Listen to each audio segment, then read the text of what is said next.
Hello friends, we continue our dive into the world of the American 80s, and today our focus is on one of the most sacred places in the home, the living room. It wasn't just a room, it was the center of the family universe, a place to gather, relax, entertain, and socialize. The living room of American parents in the 80s had a special, unique atmosphere, a mixture of traditional comfort, the desire for coziness, and the appearance of the first signs of the technological era.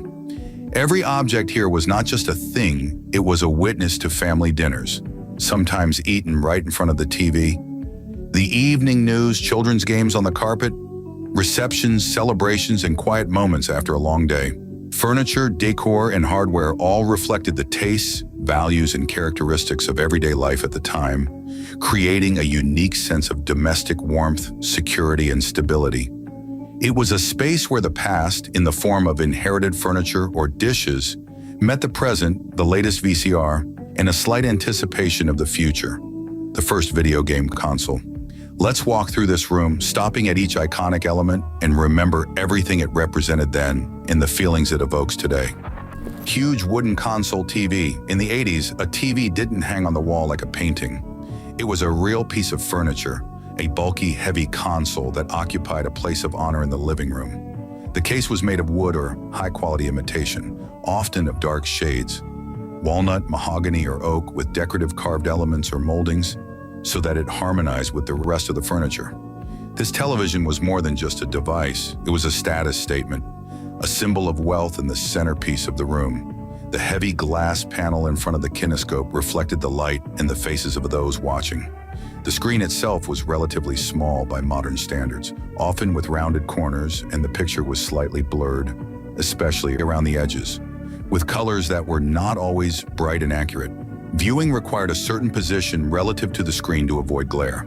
To change channels, of which there were only a few back then, on the main VHF and UHF bands, you had to physically stand up, walk over to the TV, and turn a large mechanical clicking switch. The sound of that click accompanying the change from one channel to the next is pure nostalgia. Some models had a wooden door that hid the screen when the TV was off, giving it the appearance of a piece of furniture. The signal was often caught on a room antenna in the form of two telescopic horns, rabbit ears. Customization required patience and dexterity. Wait, the picture has appeared. Hold it like this. Just don't move. The hum of the heating kinescope, the distinctive smell of warm electronics, and the slight static on the screen after turning it off were all part of the experience. That TV was more than a piece of technology. It was the family hearth of the digital age around which people gathered in the evenings to watch the news with Walter Cronkite, favorite shows like The Cosby Show or Dallas, Saturday morning cartoons with the kids, or sports broadcasts. VCR, VHS VCR. The appearance of the VCR in living rooms in the late 70s and its heyday in the 80s was a revolution in home entertainment, comparable in importance to the advent of the internet. It was a fairly large, heavy rectangular unit, usually made of metal or plastic, often black or silver in color. On the front panel was a row of buttons: play, stop, rewind, fast forward, pause, record, mechanical with a characteristic click when pressed. The main part was a slot for VHS videotapes, closed by a mechanical door that clicked open and closed. As you inserted the tape, you could hear the whirring motors pulling the tape inside. The case proudly displayed 4-head, hi-fi stereo, programmable timer, which allowed you to record a transmission in your absence, if you could figure out the complicated timer, of course. Remote controls were big, heavy, and often wired in the early days, gradually becoming wireless but remaining bulky. The process of renting a movie from a video rental store, the era of Blockbuster, Hollywood Video, and small local stores, was a separate ritual. Wandering between rows of tapes with colorful, often naive but intriguing covers, choosing a movie for Friday or Saturday night, returning it the next day, making sure to rewind the tape to the beginning, fast forward, stop, rewind, stop, or you could get fined. Many families use VCRs to record their favorite TV shows to watch at their convenience, or to create home archives of family events on huge videotapes. Occasionally, the VCR would chew the tape, a terrible failure that required careful removal of the cassette and sometimes curing the tape by hand by scrolling it with a pencil or even cutting and gluing the damaged section with special tape. VCR added unprecedented flexibility to home entertainment, making it truly personal and controllable. Good quality sofas with floral patterns. Sofas and armchairs in 80s living rooms were designed with an emphasis on durability, comfort, and of course, keeping up with the decade's fashions. Their upholstery was often made of thick, textured fabrics, velour, chenille, jacquard, that could withstand years of use. A characteristic feature was large, expressive floral patterns, often in muted, earthy tones, shades of brown, orange, the color of burnt umber or pumpkin, beige, green, avocado, olive, or burgundy. Sometimes gold or silver threads were woven into the fabric, which shimmered slightly in the light of the lamp. Such sofas could creak or spring slightly when someone sat down or stood up abruptly, reminding of their age and construction. Often there was a built-in mechanism inside that allowed the sofa to quickly turn into an extra bed, a cot with a thin mattress on a metal frame, which, although not the height of comfort, was a great help when guests stayed over. Furniture of the 80s was created for long service and family life. Thick pile carpet, shag carpet, a carpet with a long, thick, sometimes almost shaggy pile, in which the feet literally drowned, was one of the most recognizable interior elements of the 80s. Although its peak was in the 70s, it was still widespread in the 80s. Shag carpet was characterized by its unusual appearance and incredible softness underfoot. Walking on it barefoot was a real pleasure. Colors could be very bold: bright green, orange, bright red, yellow, or more muted and natural, brown, beige, gray, oatmeal color. Such a carpet created a feeling of warmth, coziness, and informality. It was ideal for sitting on the floor while playing games or watching TV. But it had its own disadvantages, which made it a real torture for the owners. It was incredibly difficult to clean such a carpet. Ordinary vacuum cleaners of that time could hardly cope with the long pile, got stuck in it, and could not get all the dust, crumbs, small debris, and lost objects that fell deep down. You often had to use special attachments, powerful professional vacuum cleaners, or even clean by hand, combing out the dirt. Small toys, coins, buttons, earrings were easily lost in the pile and then found quite unexpectedly, sometimes after months or years. Over time, in places of the highest traffic, passages from the sofa to the TV, to the chairs to the doors, the pile crumpled, forming stable, trampled paths that could not be fluffed up, creating a contrast with the rest of the fluffier part of the carpet. Despite all the difficulties in maintenance, shag carpet created a feeling of luxury, comfort, warmth, and a certain bohemianism in the interior of the 80s. Wooden wall unit with shelves and glass doors. This bulky multi-sectional furniture, often occupying a whole wall or a significant part of it, was an integral part of many American living rooms, especially in the early 80s, replacing lighter bookcases. Wall unit, entertainment center, served simultaneously as a library, a display case for valuable dishes, storage for souvenirs, bar, and, of course, a place to place a TV and sound system. These furniture sets were often made of dark wood, solid or veneer, or high-quality imitation wood, with decorative carved details, moldings, brass handles, and glass inserts. The back walls of some sections could be mirrored, which visually expanded the space and required separate, frequent wiping, and created interesting reflections.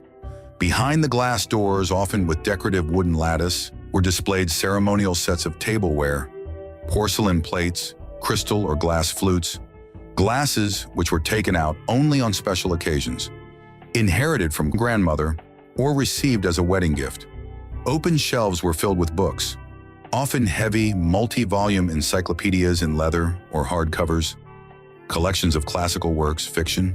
Also on the shelves stood souvenirs from vacations, decorative vases, statuettes, collections of anything.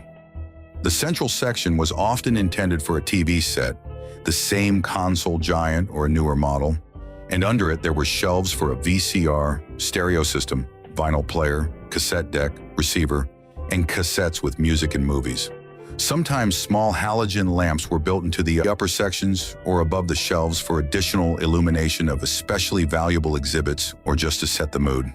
This wall was a symbol of accumulation, Cultural interests of the family, its history and the center of home entertainment, clearly demonstrating to guests the achievements and tastes of the owners. Artificial indoor plants. Plastic or fabric artificial flowers and plants were incredibly popular in American living rooms of the 80s, partly as a continuation of the 70s trend, partly as a sign of practicality. They were everywhere, in corners, on shelves, on side tables, on windowsills, sometimes even in macrame pots. Their main undeniable advantage was that they did not require watering, special lighting, fertilizers, and always looked fresh. Although on closer inspection, they were often obviously artificial. Often artificial plants stood in beautiful ceramic pots, sometimes decorated with hand-painted or textured patterns. The leaves had to be dusted regularly, which was easier than caring for real plants but still time-consuming, to maintain their shiny appearance. Sometimes artificial flowers were painted in unnaturally bright, almost acidic colors, which emphasized their artificiality but were in keeping with fashion. Large artificial palms, ferns, ficus, or money trees were especially popular, which were meant to give a room a sense of life, greenery in the tropics without the hassle of real, live plants that might wither or become diseased. Artificial plants were a symbol of the desire to decorate the home with greenery and flowers, but without the effort and frustration associated with real gardening. Porcelain and ceramic figurines. In addition to large furniture and appliances, the living room of the 80s was filled with many small decorative details, among which porcelain and ceramic figurines occupied a special place. These cute, sometimes slightly old-fashioned figurines stood on the shelves of the wall, on the mantelpiece, on the surfaces of dressers, coffee tables, and side tables. They could be small porcelain angels with golden wings, realistically made figures of pets. Dogs, often poodles or cocker spaniels popular at the time, kittens, birds, deer, as well as figures of people, ballerinas in tutus, shepherds with sheep, children in traditional costumes, clowns. Statuettes served as a symbol of comfort, domestic well-being, sometimes as a reminder of travels, souvenirs from other cities or countries, or simply as gifts from friends and relatives.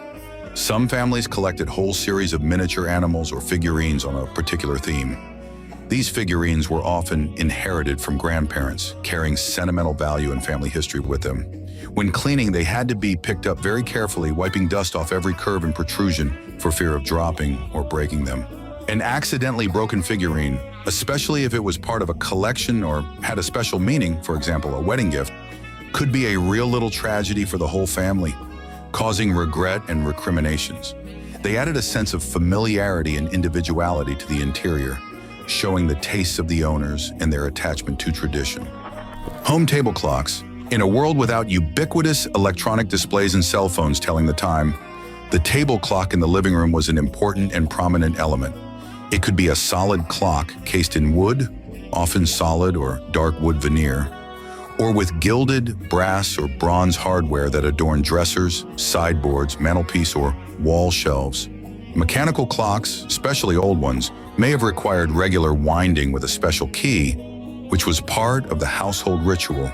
The father of the family, perhaps once a day or week, would approach the clock and with a characteristic creaking sound would crank the winding mechanism. Their steady ticking filled the room, creating a sense of calm, measured, and stable time, especially in the quiet of the evening. Some clocks had built-in musical mechanisms that played a short tune, such as the Westminster chime, every hour or half hour, marking the passage of time. The dials were often decorated with ornate Roman numerals and decorative hands. The accuracy of such clocks could vary, and sometimes, if they began to be rushed or lagged behind, they had to be taken to a clockmaker for repair, a small event in a family's life that required time and money. Table clocks were not only a device for measuring time, but also a decorative element, a symbol of tradition, punctuality, and thoroughness. Shelves with cassettes and video cassettes. In the 80s, physical media, music audio cassettes, and VHS video cassettes occupied an important and prominent place in the living room, often becoming part of a furniture wall or located on special separate shelves or racks. Rows of plastic boxes with brightly colored covers filled entire sections of furniture. Plastic boxes quickly became covered with fine scratches, fingerprints, and dust from frequent use and storage. Audio cassette spines were often labeled with album or compilation titles, while videotape spines were labeled with movie titles, show titles, or notes like Christmas '85 or John's birthday. These inscriptions were made with a marker and were often not very neat. In families where there were several members with different musical or cinematic tastes, there could be real battles for the right to decide what to listen to or watch, or for the right to put their favorite movie or album first. Audio cassettes, if they were listened to in old cassette players, could chew. The film would wind up on the shaft, and then it was necessary to manually resuscitate the cassette by turning the film with a pencil or pen through a toothed wheel, or even by cutting and gluing the damaged section with special tape. Videotapes, especially rented ones, required mandatory rewinding to the beginning before returning. The loud whirring during fast-forwarding was a common sound in the house, especially on Sunday nights before going to the video rental store. The covers of the videotapes were colorful, with slightly naive but attractive drawings or collages that were meant to entice the viewer. These collections were a reflection of the family's musical and cinematic tastes, as well as an indication of how much VCR use there was. Heavy framed family portraits, framed family photos, were an integral part of living room decor, adding a personal, sentimental touch. They were displayed on the mantelpiece, on the surfaces of dressers and side tables, hung on the walls or placed on wall shelves. Some old photographs taken decades ago have faded over time, taking on a distinctive vintage sepia tone or faded colors, giving them a special nostalgic charm and vintage feel. Dust could get under the glass of the frames, which was difficult to remove, or condensation could form, spoiling the picture. Repainting old wooden frames in a fancy new color or replacing photos with more recent ones was a separate little home project that was often put off. These photos were not just decorations, but visual anchors that connected to family history, important moments, weddings, births, graduations, and identity. They told the family story to guests and reminded the family members themselves of their roots and the journey they had traveled. Electronic board games or the first home computers. In the 1980s, some families who were interested in new technology or could afford it had the first signs of the digital age. Electronic board games, or even the first home computers, appearing in the living room. Board games like Simon at a Light and Sound memorial game, or Merlin, a collection of electronic games in one case, were popular.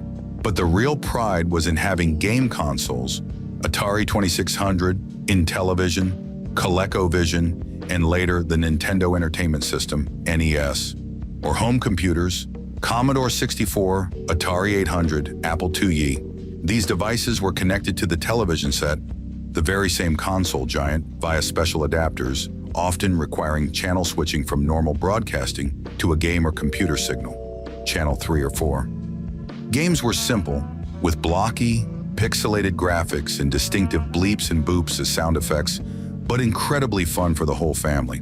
Joysticks were simple, sometimes with a single button, but could break quickly when actively played, especially in the heat of excitement. Computers were more serious devices, keyboard, monitor, sometimes the same TV was used, disk drives for floppy disks, or cassette recorders for loading programs. They occupied a separate desk or section of the wall. Parents often set strict limits on the time their children spent playing games or on the computer, fearing their negative influence. The presence of such a device in the living room was a symbol of the family's advancedness, its readiness to embrace the future, and, of course, a source of many hours of family or friendship entertainment. Rocking chair, a wooden or wicker rocking chair, often with soft cushions on the seat and back for added comfort, was a symbol of coziness, relaxation, and tradition. It often stood in a cozy corner of the living room, by the fireplace, by the window overlooking the garden, or simply next to the sofa, creating a separate area for relaxation. The measured creaking or quiet rocking in such a chair was a special treat after a long day, ideal for reading a book, often with a lamp on a side table nearby, knitting, feeding a baby, or just to relax and think. Rocking chairs were often passed down in the family from generation to generation, carrying with them the history and warm energy of the previous owners. Soft cushions and a plaid throw made it even more inviting and cozy. It was a place for privacy and tranquility, where you could slow down, take a break from the hustle and bustle, and just enjoy the moment. Fireplace, or its imitation, The presence of a fireplace in the living room, even if it was decorative, created a powerful sense of coziness, warmth, and family hearth. In homes with a real wood-burning fireplace, in the evenings during the cold season, the sound of wood crackling in the fire and the aroma of smoke filled the room, creating a unique atmosphere. The wooden or stone fireplace portal was often decorated at Christmas with garlands of fir branches, stockings for presents, and candles. At other times of the year, with vases, statuettes, photographs, the shelf above the fireplace mantel was an ideal place to place family heirlooms, antique clocks, framed photographs, and seasonal decorations, e.g. Halloween pumpkins or spring flowers. In houses without a real fireplace, an electric imitation was often installed. It was a decorative portal inside which there were artificial logs with lighting that imitated flickering flames, and sometimes even a built-in speaker that played the sound of crackling wood to enhance the effect. Such a fireplace provided some heat, but more importantly, it created a visual focal point and a cozy atmosphere without the hassle of firewood and chimney cleaning. The fireplace, real or imitation, was the center of evening gatherings during the colder months, a place where stories were told, board games were played, or simply sat looking at the fire or its imitation, enjoying the warmth and company of each other. Wicker magazine baskets. Wicker baskets, often made of natural wicker like rattan or vine, in warm brown, beige, or honey colors, were a common and functional element of 80s living room decor. They stood next to armchairs, sofas, or under the coffee table and served to hold magazines, newspapers, catalogs, advertising brochures, and sometimes even mail that hadn't been sorted. Natural weaving added a sense of handmade, ecological, and country coziness to the interior. The order in such baskets was maintained with varying success. Over time, they could overflow with old issues of magazines, which might someday be reread, advertising brochures that had not been thrown away, and other paper trash. The baskets could hold a variety of publications, from fashion magazines, Vogue, Cosmopolitan, Good Housekeeping, gardening magazines, to car, sports, and crossword magazines. Over time, the wicker baskets could lose their shape a bit, and the threads could unravel or break, giving them an even more homemade and shabby look, full of stories. Sometimes they were used as extra storage for small items that needed to be kept handy. Knitting supplies, remotes, eyeglasses. TV cabinet with built-in minibar. Some more advanced, inexpensive models of living room furniture of the 80s, especially those that were part of the wall or intended to accommodate new audio-video equipment, combined several functions in an effort to maximize the use of space and emphasize the status of the owners. In one part of such a cabinet, there was a TV set or other multimedia equipment, and in the other part, often hidden behind doors disguised as ordinary drawers or sections of the wall, there was a small minibar. Inside could be special shelves or mounts for bottles, often alcoholic beverages, whiskey, gin, wine, and special holders or sections for glasses, flutes, or shots. Built-in shelves allowed you to keep snacks, bags of chips, bowls of nuts, crackers, candy, and drinks on hand without having to get up from the couch while watching TV, a movie, or while hosting guests. The doors of the minibar may have had a lock. Such furniture looked spectacular, was a symbol of a certain level of wealth, love of home entertainment, and hospitality. Sometimes minibars were equipped with internal lighting that would light up when the door was opened, adding an element of luxury. My parents' living room in the US in the 80s was a true reflection of the times, an era of comfort, accumulation, the blossoming of home electronics, and the preservation of tradition. It was a space where heavy wooden furniture matched the latest, at the time, VCR, where crystal glasses stood next to rows of videotapes, and the scent of old magazines mingled with the smell of heating electronics. Every object here had its own story and character, creating a warm, lively atmosphere filled with voices and laughter. These interiors may seem a bit overloaded by modern minimalist standards, but it was in their combination, in the layering of different eras and styles, in the small, sometimes imperceptible details, that the real soul of the 80s house was hidden.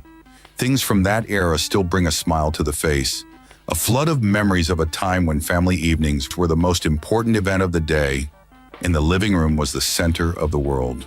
where everyone could find a place and occupation to their liking. It was a place where memories were made, where family stories were passed on, and where every object was a witness to these priceless moments. Subscribe to the channel so you don't miss the next videos, where we'll continue our exciting trip down memory lane and reminisce about other iconic elements of life in the 80s. It was an unforgettable time, and it's nice to go back to it again and again, if only in our memories.